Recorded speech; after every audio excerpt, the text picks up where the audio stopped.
Hi everyone, Luca from lgmphotography.co.uk, and you probably can't see much of me apart from a silhouette, and that's because I don't really want to use any light.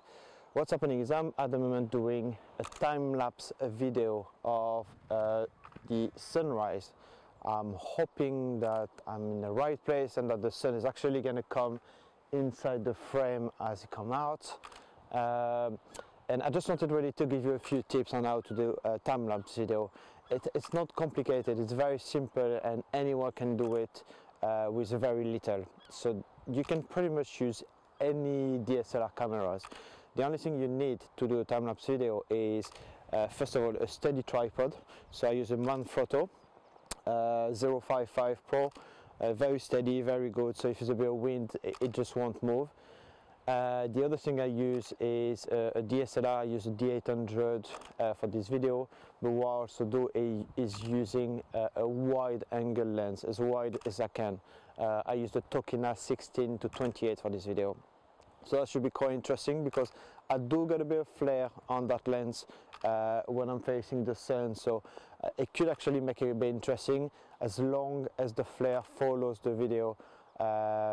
And each picture could actually make it very nice. I have no idea, I'll have to wait and see.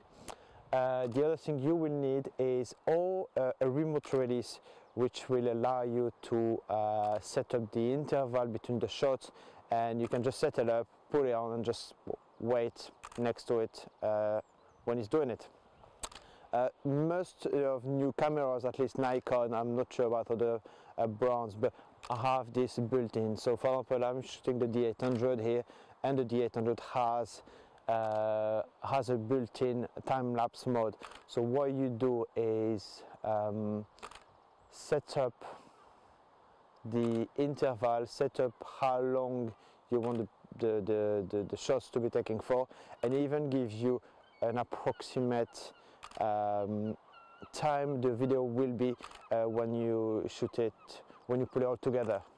So for example, I went for 3 hours, but I won't be here for 3 hours, but I went for one picture every 3 seconds, which is probably a bit too quick, I would say, for where I am, because what's happening is I was really hoping to get a few clouds, and there are no clouds.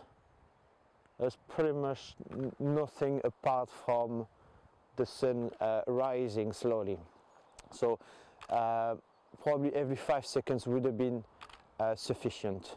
And the reason for that is because depending on what you're going to shoot, so for example, if you are shooting something which has a bit of motion, a bit of speed, so let's say you're taking pictures of boats coming in and out of a harbor, there is quite a few motion. What you want to do is capture, when you put your time-lapse video together, you want the video to be nice and smooth. You don't want to be breaking down between each picture. And to do this, you probably need to decrease the interval between each picture. When you're taking picture of landscape, for example here the sunrise or clouds moving in and out, again it depends on the speed of the clouds. You know, sometime you'll see the cloud moving and quite quickly, and if you leave a 5 seconds between each picture, the gap will be quite big, and you will see it when you put the video together. So you may want to put it between 3 and 5 seconds, depending again. I would normally try to go between 3 and 5.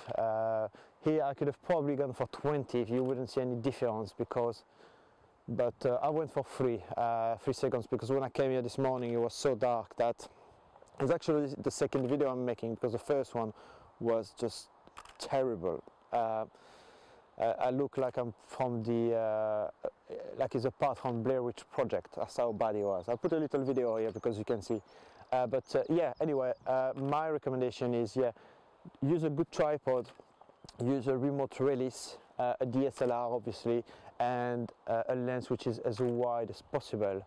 Another tip I want to give you is, especially if you're going to do something like this, like a sunrise, so you're coming when it's going to the location when it's really dark, try to use, I use personally my phone, and for example there is a railway here, and I wanted to include a railway in the picture. But when I arrived, I could see nothing in the viewfinder. And what I've done is I put the phone like this. You can probably see the screen better than you see me now. And I put the phone on the railway. So when I look in the viewfinder, I could see that little light. And that gives me an indication on how my picture is composed. The good thing with Nikon camera is you have the level. So I knew the camera was level.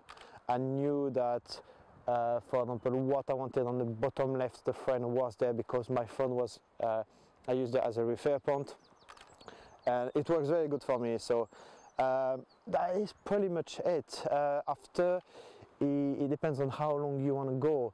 The other thing as well is you want to shoot in manual mode and make sure you keep the same exposure for each shot.